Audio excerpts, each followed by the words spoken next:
Hey everyone. Welcome back.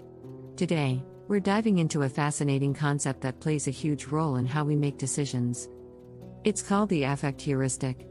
Ever wonder why we sometimes make snap decisions based on how we're feeling, rather than thinking things through? That's what we're talking about today.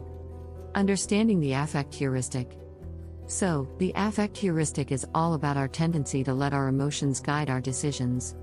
It's like when you're in a bad mood and decide to skip trying out for the school play, thinking you won't make it anyway. Or when you're super happy and impulsively buy something you don't really need.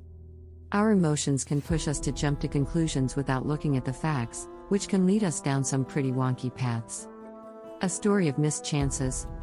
Imagine our friend Casey.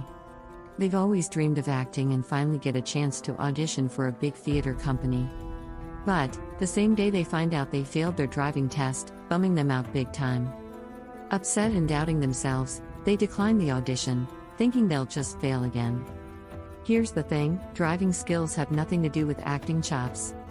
But Casey's bad mood made them see a connection where there wasn't one, missing out on a potentially awesome opportunity. Why quick decisions can lead us astray. When we're under pressure or just not feeling up to deep thinking, we often go with our gut feeling, which is where the affect heuristic comes into play.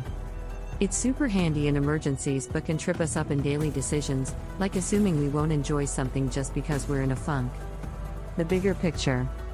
This isn't just about individual choices. Our emotions can sway big decisions in organizations or even influence public health campaigns. Ever noticed how some ads try to scare you into making healthier choices? That's the affect heuristic at work on a larger scale. But, on the flip side, if someone making big decisions is led by their emotions, it can have widespread negative effects. Design matters. Ever get turned off by a website or app just because it looks bad? That's our emotions deciding we don't like the product, even if it's actually pretty useful.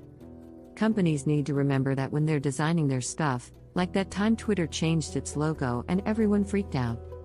It shows how strongly our feelings can affect our actions, even with something as simple as a logo. Emotions and AI. When we're stressed or short on time, we might lean on AI for help without really thinking it through. Like using ChatGPT to quickly finish a paper without checking the facts. If we're not careful, our stressed out decision to rely on AI can backfire. Instead, using it thoughtfully and ahead of time could really enhance our work. Why do we do this? Our brains have two ways of thinking, fast and slow. The affect heuristic comes from the fast, emotional part. While it's great for quick, life-saving decisions, it can mislead us in everyday situations.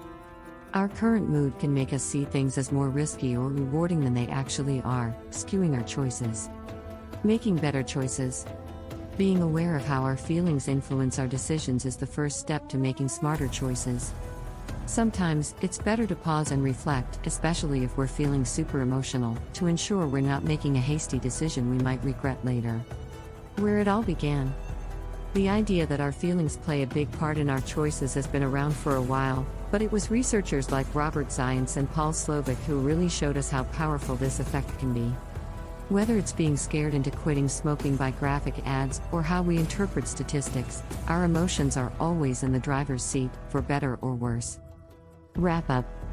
Understanding the affect heuristic can help us navigate our decision-making process more wisely, recognizing when our emotions are taking the lead and when it's time to switch to a more thoughtful approach. Next time you're about to make a snap decision, take a moment to check in with how you're feeling. It might just change your mind. Thanks for watching. If you've got any stories about times your emotions led you to make a quirky decision, drop them in the comments below.